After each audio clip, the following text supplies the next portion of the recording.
Hello students, welcome to our channel degree platform पर फिर आपका स्वागत है। आज की वीडियो में हम अपने बीकॉम जी के फर्स्ट ईयर के subject code BCOC 132 business organisation and management की क्लासेस करने जा रहे हैं। हमने पहली वीडियो में यूनिट 1 को कंप्लीट करा था और आज की वीडियो में हम यूनिट 2 और यूनिट 3 को एक साथ कवर करेंगे। वीडियो में डिटेल एक्सप्लेनेशन आपको मिलेगी यूनिट्स की, जिससे आप अपने एग्ज़ाम्स में बेहतरीन स्कोर कर पाएंगे और इधर से आप अपने डेली बेसिस पर अपने इग्नू की क्लासेस को कवर कर सकते हैं, जिससे कि आपका सिलेबस एग्ज़ाम्स के 1-2 महीने पहले कंप्लीट हो जाएगा और बिना किसी रीअपेयर के या बैक के आप अपने एग्ज़ाम को क्लियर कर पाएंगे। और मात्र इन्हीं वीडियो से आपको 60+ 70+ स्कोर करने का कैलिबर आ जाएगा। तो चलिए फिर बिना किसी देरी के स्टार्ट करते हैं ब्लॉक 1 के यूनिट 2 और 3 को। ब्लॉक 1 है हमारा foundation of Indian businesses and unit 2 and 3 का कंप्लीट सॉल्यूशन। तो चलिए फिर स्टार्ट करते हैं आज की वीडियो बिना किसी देरी के। तो चलिए फिर स्टार्ट करते हैं आज की वीडियो, जिसमें है हमारी unit 2 technological innovation and skill development. Video का फॉर्मेट बाइलिंगुअल होगा और आपको इसी प्रकार से सारी क्लासेस मिलेंगी। तो चैनल को भारी मात्रा में शेयर करें और सब्सक्राइब करें, वीडियो को लाइक करें और कमेंट्स में अपने सुझाव दें, जिससे हम आगे आने वाली वीडियो के लिए मोटिवेट रहें। थोड़ा फ्री ऑफ कॉस्ट आपको सारा स्टडी मटेरियल प्रोवाइड करवाया जाएगा। तो चलिए फिर बिना किसी देरी के स्टार्ट करते हैं unit 2 technological innovation and skill development. Hindi में इकाई 2 तकनीकी नव प्रवर्तन एवं कौशल विकास। ये कुछ इसके इंपॉर्टेंट पॉइंट्स हैं। चलिए सीधा स्टार्ट करते हैं इंट्रोडक्शन से। तो चलिए फिर स्टार्ट करते हैं introduction. Technology is the most widely used word globally and has taken different forms of technological includes inventions, innovations, R&D technology development, technological strategies. With new technological development coming up every day, innovation has to be gained importance. It is being discussed in every walk of life. यानी कि प्रौद्योगिकी विश्व स्तर पर सबसे अधिक उपयोग किया जाने वाला शब्द है और इसके विभिन्न स्वरूप हैं। प्रौद्योगिकी में आविष्कार, नवप्रवर्तन, शोध एवं विकास, प्रौद्योगिक रणनीति आदि सम्मिलित हैं। हर रोज आने वाली नई तकनीकी विकास के साथ साथ नवप्रवर्तन भी महत्व मिला है। जीवन के हर पहलू में इसकी चर्चा हो रही है। असंगठित रूप में नवप्रवर्तन की अवधारणाएं सदियों से अस्तित्व में आ रही हैं। जो आज की यूनिट में हम पढ़ने जा रहे हैं वो मैक्सिमम टेक्नोलॉजी के ऊपर डिपेंड करता है, जिसमें टेक्नोलॉजी में हमारे इनोवेशंस और इन्वेंशंस आ जाते हैं। इनोवेशंस क्या होते हैं? जो हम टेक्नोलॉजी आजकल अपने आसपास यूज़ कर रहे हैं, जिसमें नए नए प्रकार के टेक्नोलॉजी आ रही हैं और समय समय पर नए नए इन्वेंशंस हो रहे हैं। जैसे हाल फिलहाल में अभी AI में डेवलपमेंट होना, आर्टिफिशियल इंटेलिजेंस में, जिसने कई प्रकार से बिजनेसेस को फ़ायदा पहुंचाने का काम करा है। इसी प्रकार टेक्नोलॉजी में नए नए डेवलपमेंट जैसे CNC PNG मशीन आ जाना, जिनसे काम में आसानी और सुचारू रूप से काम चल सके बिना रुके। तो ऐसे कई काम हुए हैं और कई डेवलपमेंट हुई हैं और ये टेक्नोलॉजी एक आते ही इनोवेशंस को भी एक बड़ा महत्व मिला है। नई नई इनोवेशंस नए नए बच्चे कर ला रहे हैं, जिससे बिजनेसेस सुचारू रूप से चल रहे हैं। ये ऐसा कुछ इंट्रोडक्शन है। चलिए चलते हैं इनोवेशन के बारे में थोड़ा सा। इनोवेशन यानी कि नव प्रवर्तन। Innovation in its current connotation is a new idea, creative thoughts and new imagination in the form of mechanism और टेक्निक। यानी कि थोड़ी डेफिनेशन पढ़ें तो अपने वर्तमान अर्थ में नव प्रवर्तन एक नया विचार, रचनात्मक विचार और तंत्र या तकनीकी के रूप में नई कल्पनाएं हैं। समझ ही गए होंगे मैंने जैसे ही डेफिनेशन को पढ़ा। इनोवेशन यानी कि जो नए विचार होते हैं, नए थॉट्स होते हैं, नए आइडियाज़ होते हैं, जिनसे न्यू इमेजिनेशंस होती हैं, जो मैकेनिज़्म और टेक्निक के रूप में आकर बहुत तरीके से हेल्प करते हैं, बहुत सी चीज़ों को डेवलप करते हैं और मदद करते हैं आगे बिजनेसेस को चलने में। और इनोवेशन से जैसे ट्रेन का इन्वेंशन सबसे बड़ा इनोवेशन रहा है आज तक, और कई इनोवेशन जो हमें हाल फिलहाल में देखने के लिए मिलते हैं, जिससे कई तरीके का फ़ायदा हुआ है। तो फिर यही कुछ इनोवेशन की डेफिनेशन है, अपनी तरफ से लिख लीजिएगा और मीनिंग ऑफ इनोवेशन को एक बार पढ़ लीजिएगा। The word innovation comes from the Latin word innovationem, बहुत ही अजीब सा नाम है। Noun of action for innovare, is it to make something new? Now an important question arises. Can a bright idea be used only once? The answer to this question is no. There are many ideas which have been used for centuries and can be revised with a new thought process and more flexibility. Take the example of a toothbrush we all have been using since our childhood. If we go back a little cleaning their teeth, the idea was to clean the teeth and over the period the name stick has evolved into the toothbrush. तो हाँ, ऐसा ही कुछ example अभी आपने देखा, जैसे पहले हम दातुन का इस्तेमाल करते थे, नीम की दातुन का, और जैसे जैसे समय में बदलाव हुआ, नए नए इनोवेशन हुए, टूथब्रश का इनोवेशन भी हुआ। तो ऐसे कुछ मीनिंग है इनोवेशन के। अब देखते हैं इन्वेंशन का मीनिंग। आविष्कार का अर्थ। The words innovation and invention partly cover semantically but are actually quite different. Invention can refer to a type of musical masterpiece, a falsehood, a discovery, or any product of the imagination. The sense of invention most probable to be confused with innovation. It is a device, contrivance, or process originated after study the experiment frequently, amazing which has to be beforehand been in existence. तो जैसा कि हमने देखा invention में अभी, तो हिंदी में आविष्कार का अर्थ देखते हैं। शब्द नवप्रवर्तन और आविष्कार आंशिक रूप से शब्दार्थ को सम्मिलित करते हैं, लेकिन वास्तव में काफ़ी भिन्न होते हैं। आविष्कार का आशय एक प्रकार के संगीत कृति, एक खोज या कल्पना के किसी भी उत्पाद से हो सकता है। आविष्कार एवं नवप्रवर्तन में सर्वाधिक भ्रांति की संभावना होती है। आविष्कार एक उपकरण, युक्ति या प्रक्रिया है जो अध्ययन और प्रयोग के बाद उत्पन्न होती है, अक्सर अद्भुत, जो पहले से अस्तित्व में नहीं है। तो आविष्कार में समझा हमने, जो इनोवेशंस के साथ जो चीज़ें हेल्पफुल बनती हैं आगे जाके, उनको हम आविष्कार कहते हैं। अब देखते हैं meaning of creativity. Creativity is the act of turning a new and creative ideas into reality, यानी कि अपने विचारों को सच्चाई में बदलना या उसको फिजिकल एग्जिस्टेंस देना ही क्रिएटिविटी कहलाता है। Difference between among creativity, invention and innovation, तो इस वाले चार्ट को आप देख लेंगे। क्रिएटिविटी में जो पहला पॉइंट है वो है creativity is that idea that are communicated useful and appealing. Creating invention में जो फर्स्ट पॉइंट है creating something new, innovation में जो है वो है making the invention into a product form. Creativity is the fuzzy idea and cannot be clarified until it's made into prototype. A new to the world discovered or created. Innovation is about changing a pattern for doing something. तो ऐसे कुछ difference है, आप इनको देख लीजिएगा। Importance of innovation आपने देखा है, इसमें क्या है। Innovation helps in solving problems, providing customer services virtually. It is also a new ways, for example, helps in adapting the change into the situations where rapid changes are happening in technological arena. This also helps the business to remain relevant and opportunities available to businesses worldwide due to globalization can be tapped using innovation. तो ऐसा कुछ इसका importance है innovation का, देख लीजिएगा आप, इसकी डेफिनेशन को थोड़ा पढ़ लीजिएगा। अब चलते हैं अपने पॉइंट नंबर 2.3 पर, जो है तकनीकी नवप्रवर्तन। Let us start the definition of technology. Through there are many definitions of technology, it is difficult to find one unique definition for technology. Technology can be defined as an application of knowledge that leads to production or marketing of goods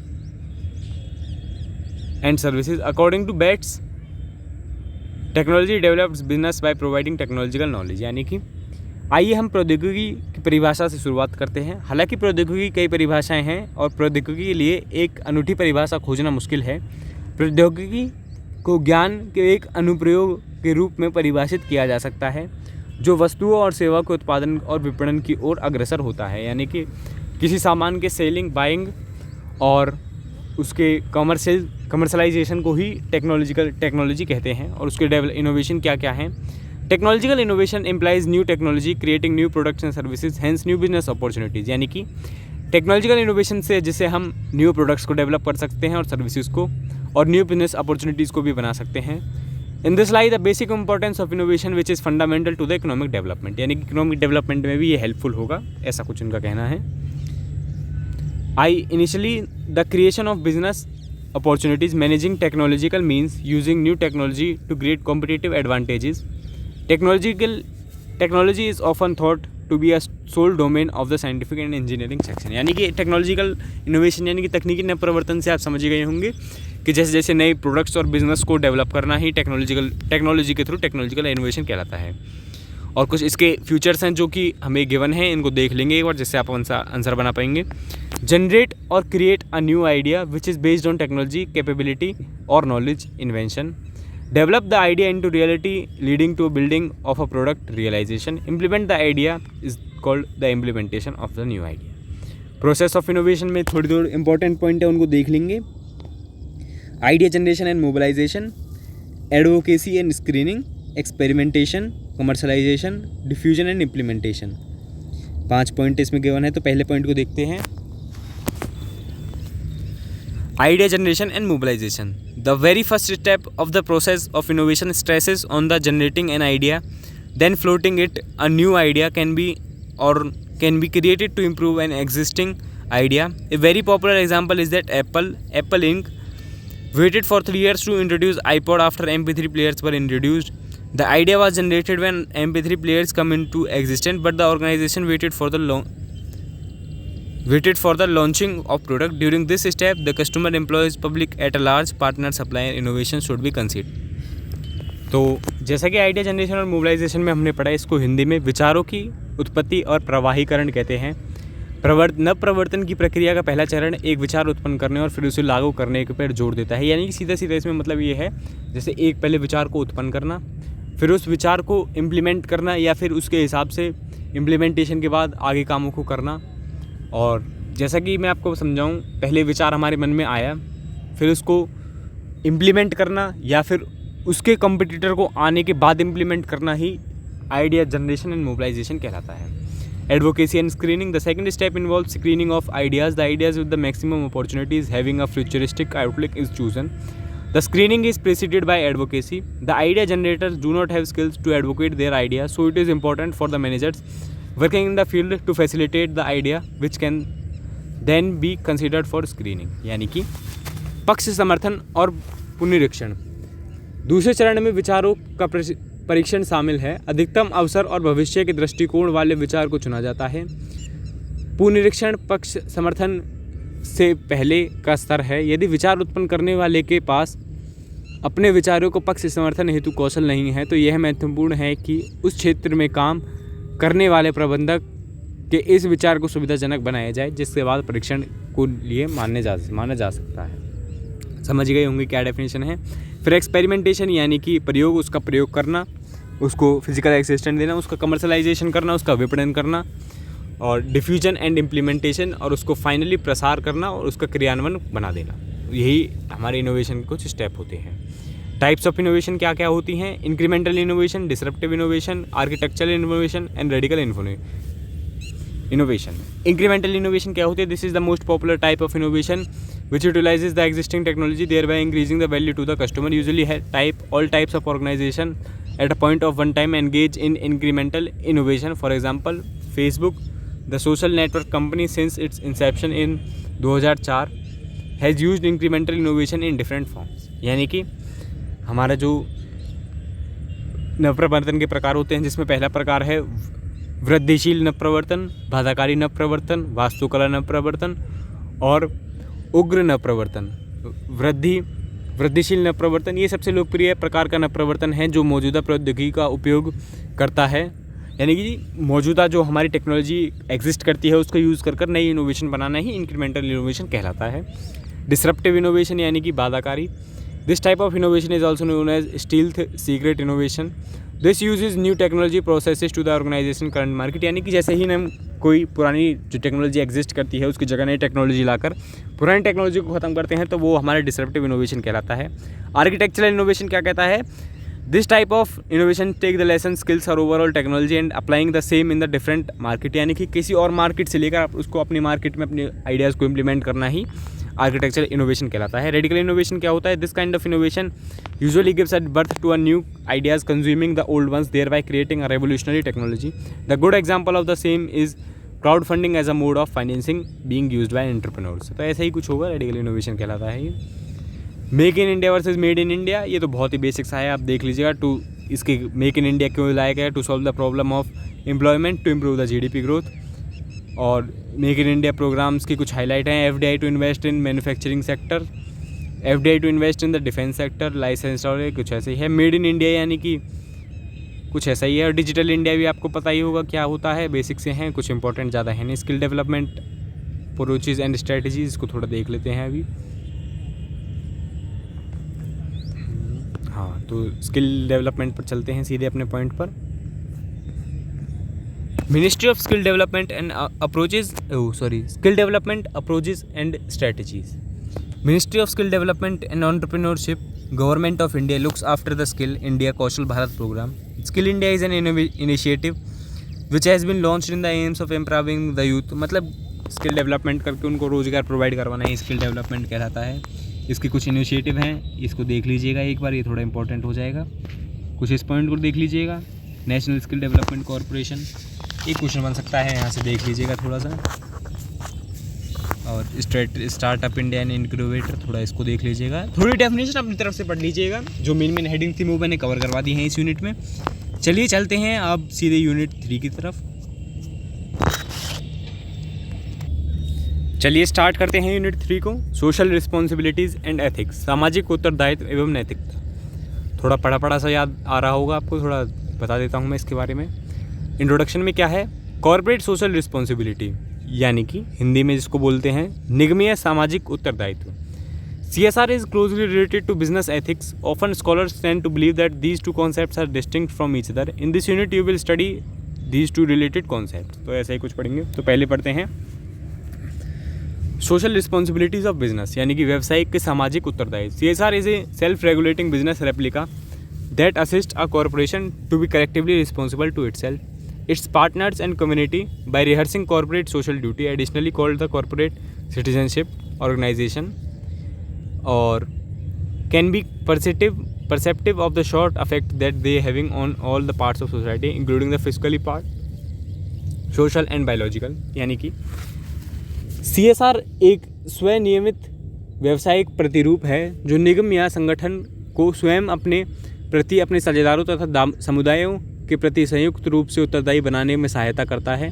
निगमीय सामाजिक कर्तव्य के निर्वाह द्वारा, जिसे निगमीय नागरिकता भी कहा जाता है, संगठन इस बात का अनुभव कर सकते हैं कि समाज में समस्त भागों पर उसका क्या प्रभाव पड़ रहा है, जिसमें राजकोषीय, व्यवहारिक, सामाजिक तथा जैविक पक्ष आ जाते हैं. यानी कि एक बिजनेस की जो सोशल रिस्पॉन्सिबिलिटीज़, एक थोड़ी बायोलॉजिकल रिस्पॉन्सिबिलिटीज़ और थोड़ी फाइनेंशियल रिस्पॉन्सिबिलिटीज़ भी होती हैं जिनको हमें देखकर चलना होता है.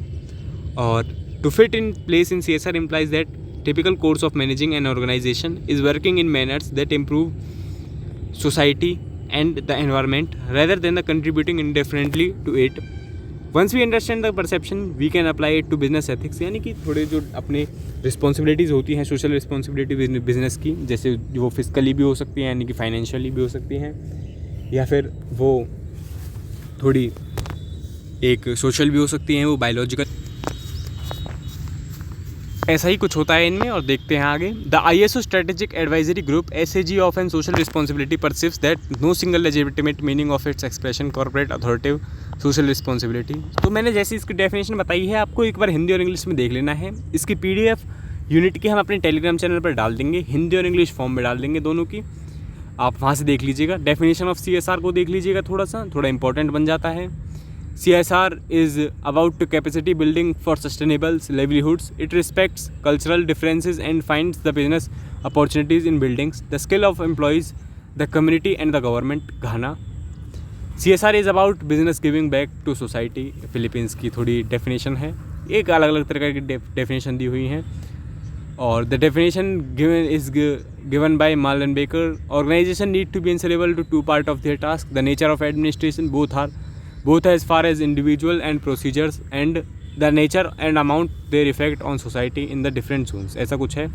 Approaches to social responsibilities. Social responsibility is a decent structure and suggests that an entity, be it an organization or individual, has an obligation to act for the advantage of the society at large. Social responsibility is a duty every individual to has to carry out, so uphold. मतलब ये कुछ basic सी definition है, इसमें मुझे कुछ लगता नहीं है इम्पॉर्टेंट है. जिसमें इम्पॉर्टेंट है वो CSR की थोड़ी थ्योरीज़ को पढ़ लेते हैं, थ्योरीज़ को समझ लेते हैं आगे वीडियो में. 3 थ्योरीज़ हैं. Corporate social responsibility. Presently there are substantial issue that should be understood and manage beyond the physical financial supremacy. Comprehensively there are 3 theoretical ways to deal with this issues. यानी कि corporate social responsibilities, stakeholder theory and the triple bottom line. Corporate social responsibility theory क्या है? Corporate social responsibility is a decision to improve the welfare of the community through discretional business practices and contributions to the corporation resources. Discretional activities include voluntary decisions to choose the activities and contributions और these activities are performed in a way to maximize the positive influence to minimize the negative influence of their business on society। यानी कि निगमीय सामाजिक उत्तरदायित्व विवेकपूर्ण व्यावसायिक प्रथाओं एवं निगम के संसाधनों के प्रति योगदान द्वारा समुदाय के कल्याण को उन्नत करने हेतु लिया गया निर्णय है।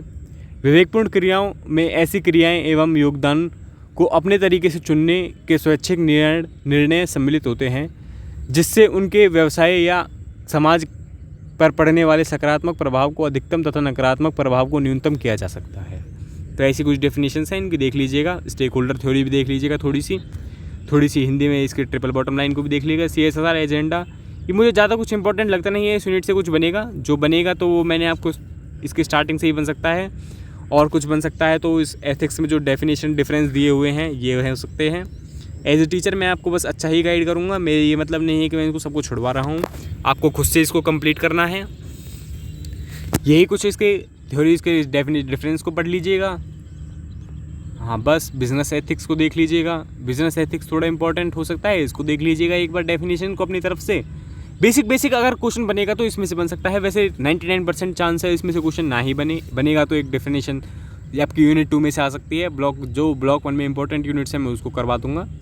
हाँ तो इस यूनिट में कुछ ज़्यादा था ही नहीं, बस इतना ही था और इस यूनिट के एंड यहीं पर होता है। तो आज की वीडियो में बस इतना ही, आपसे मिलते हैं नेक्स्ट वीडियो में। आज की वीडियो में हमने अपनी block one foundation of Indian businesses की यूनिट 2 और 3 को करवा दिया है।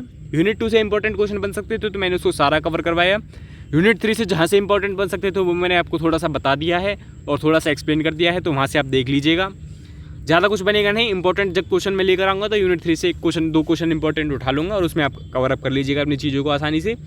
ऐसे ही अब हमारे चैनल पर BAG के क्लासेस स्टार्ट होने वाली हैं, तो चैनल पर जुड़े रहिएगा। अपने BAG वाले छात्रों और भाइयों को वीडियो शेयर कीजिएगा आपको कोई जानकार हो तो। और बाकी आपको फ्री ऑफ कॉस्ट सारा कंटेंट मिलेगा। कई चैनल हमारी अभी कॉपी भी करने लगे हैं, हालांकि अभी हमारे चैनल पर 50 भी सब्सक्राइबर नहीं हुए और कॉपी होना स्टार्ट हो गया है, तो कंटेंट में कुछ तो दम है, इस वजह से कोई कॉपी करने के लिए उतर चुके हैं। तो कोई बात नहीं, ऐसे ही डील करेंगे। ओरिजिनल डिग्री प्लेटफॉर्म यही है, आपको यहीं पर आना है। और बाकी आपसे मिलते हैं नेक्स्ट वीडियो में, जिसमें हम अपने ब्लॉक 1 को कंप्लीट कर देंगे। और बाकी आपको डिटेल एक्सप्लेनेशन में सारी यूनिट्स की करवाई रहा हूँ। 3 में कुछ ज़्यादा ऐसा इंपॉर्टेंट था नहीं, मैंने दिखा दिया है। और आपको कुछ ज़्यादा हो तो एक बार PDF से थोड़ा बहुत ऊपर से फिर लीजिएगा, कोई क्वेश्चन बनेगा तो वहाँ से बन जाएगा। तो चलिए फिर चलते हैं, तब तक के लिए जय श्री राम, जय हिंद। मिलते हैं आपसे नेक्स्ट वीडियो में। और हमारे चैनल को लाइक करें, शेयर करें और सब्सक्राइब करें, और वीडियो पर अपना प्यार बनाए रहें और थोड़ा सब्सक्राइब काउंट को भी बढ़ाएं।